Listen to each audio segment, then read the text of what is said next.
एक समय की बात है, किसी गांव में एक बूढ़ी माई रहती थी। उनके एक बेटा, बहू और एक पोता थे। बूढ़ी माँ गणेश जी की परम भक्त थी। वह रोज भगवान गणेश की पूजा किया करती थी। ज्यादातर समय बूढ़ी माई पूजा पाठ में ही बिताती थी। पूजा से उनका मन बहुत प्रसन्न रहता था। लेकिन वही बूढ़ी माई की बहू माया बूढ़ी माई के पूजा पाठ को पसंद नहीं करती थी। उसे ये सब ढोंग लगता था। एक समय की बात है, बूढ़ी माई मंदिर जाने लगी। इधर बहू चूल्हे पर खाना बनाने की तैयारी कर रही थी। अरे बहू, मैं गणेश जी के मंदिर जा रही हूँ। पूजा करके आने में थोड़ी देर हो जाएगी। तुम तब तक खाना बना के रख लेना।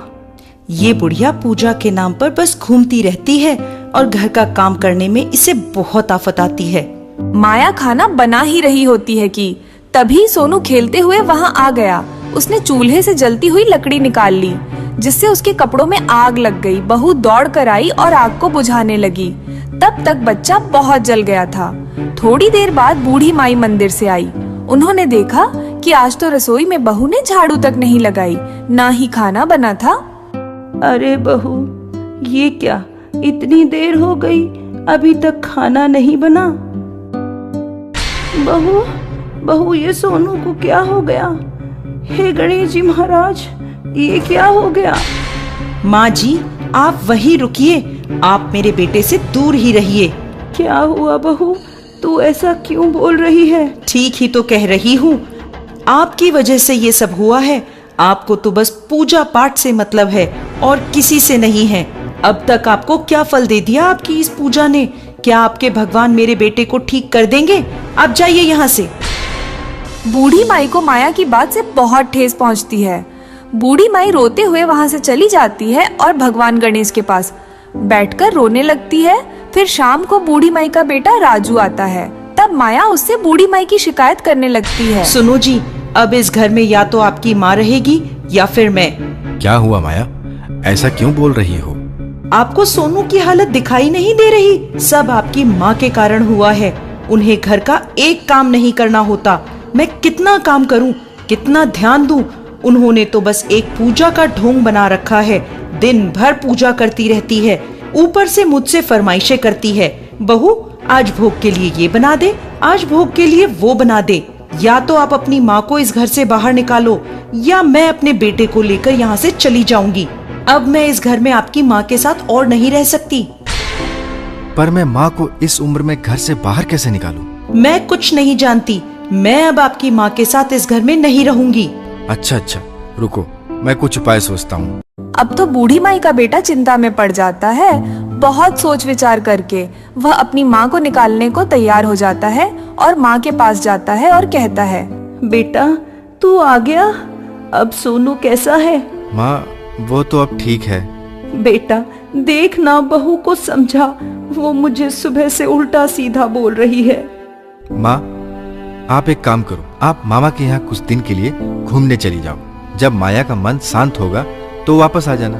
लेकिन बेटा, मैं तो सालों से अपने मायके नहीं गई हूँ। मुझे रास्ता भी नहीं पता। कोई नहीं माँ, मैं आपको छोड़ाऊंगा। अगली सुबह राजू बूढ़ी माँ को अपने साथ लेकर जाता है। चलते चलते वो एक जंगल में पहुँच जाते हैं। क्या हुआ बेटा, यहाँ क्यों रुक गया? माँ, मुझे जरा जरूरी काम है, यहीं से लौट रहा हूँ। और हाँ, यही है तुम्हारे मायके का रास्ता, इससे चली जाना। अब मैं चला जाता हूँ। लेकिन ये रास्ता कैसे हो सकता है?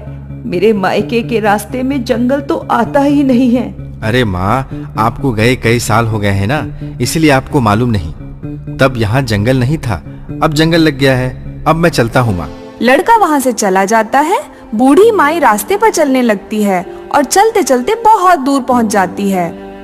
अब शाम होने वाली थी और वन अभी खत्म नहीं हुआ था। माँ समझ चुकी थी उसके बेटे ने उसे हमेशा के लिए त्याग दिया है। बूढ़ी माई को बहुत प्यास लगी थी। तभी बूढ़ी माई को एक तालाब दिखाई देता है। वह वहीं हाथ पैर धोती है और पानी पीती है। वहीं बैठकर रोने लगती है और भगवान गणेश से प्रार्थना करती है, हे भगवान, मुझे पता है मेरा बेटा मुझे मरने के लिए छोड़ गया है। अब वो मुझे लेने नहीं आएगा। लेकिन भगवान, मेरे बच्चों को खुश रखना, मेरे पोते को जल्दी से अच्छा कर देना। उसकी रक्षा करना, मुझ पर दया करना प्रभु।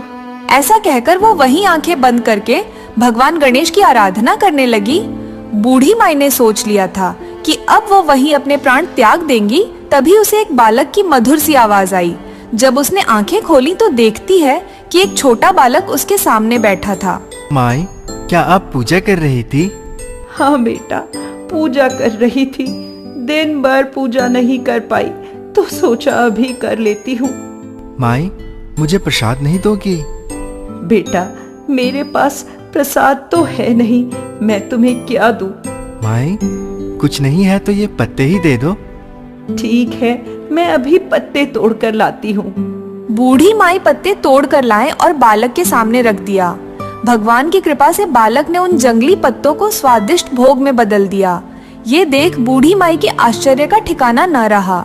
बूढ़ी माई बहुत खुश हुई और उन्होंने बच्चे को गले लगाकर पूछा, ये कैसा चमत्कार है बेटा? तुम कौन हो? ये सब तो गणेश जी की माया है। चलो माँ, अब भोजन करते हैं। एक निवाला तुम मुझे खिलाना, एक निवाला मैं तुम्हें खिलाऊंगा।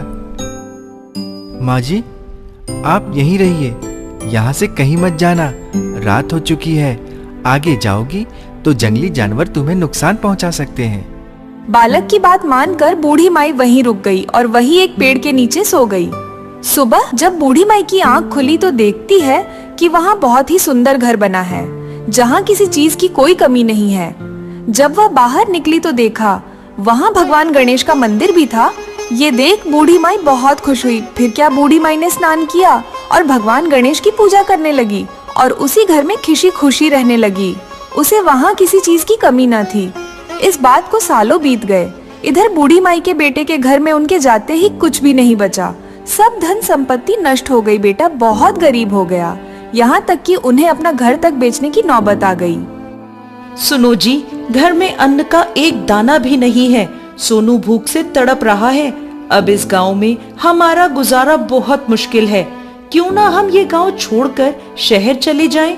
वहाँ हम दोनों कोई ना कोई काम करके पैसे जुटा लेंगे। पेट में 2 रोटी तो आएगी। हाँ माया, तुम सही कह रही हो। अब यहाँ कुछ बचा नहीं है, हमें शहर जाना ही होगा। राजू अपनी पत्नी और बच्चे के साथ गांव छोड़कर शहर की ओर निकल पड़ा। शहर जाते समय रास्ते में वही घना जंगल पड़ा जहां राजू ने अपनी माँ को सालों पहले छोड़ा था।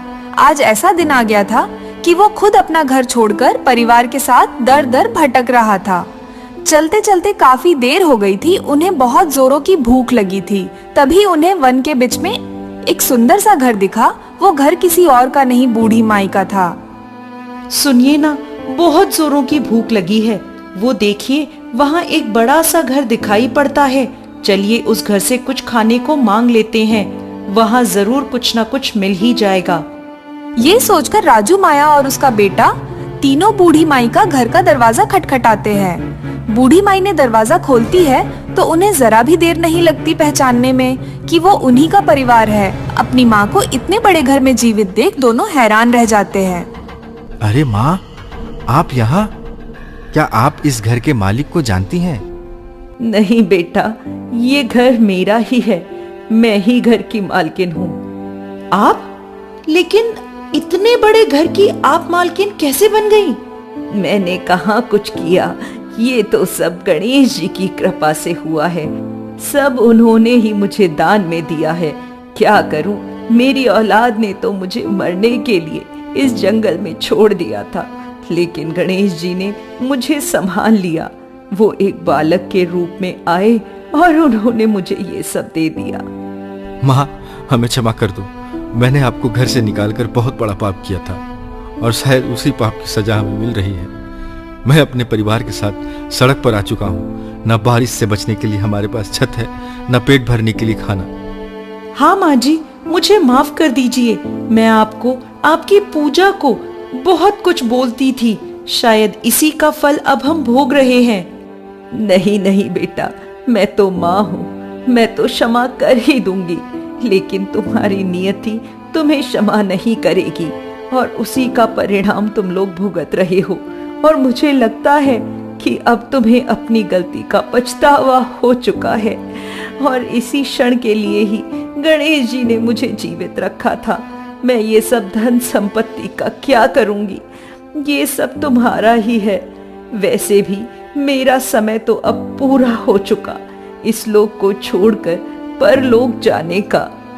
ऐसा कहकर बूढ़ी माई अपने प्राण त्याग देती है और गणेश लोक में उनकी आत्मा को स्थान मिल जाता है। इधर बूढ़ी माई का परिवार पछतावे के आंसू बहता रहता है।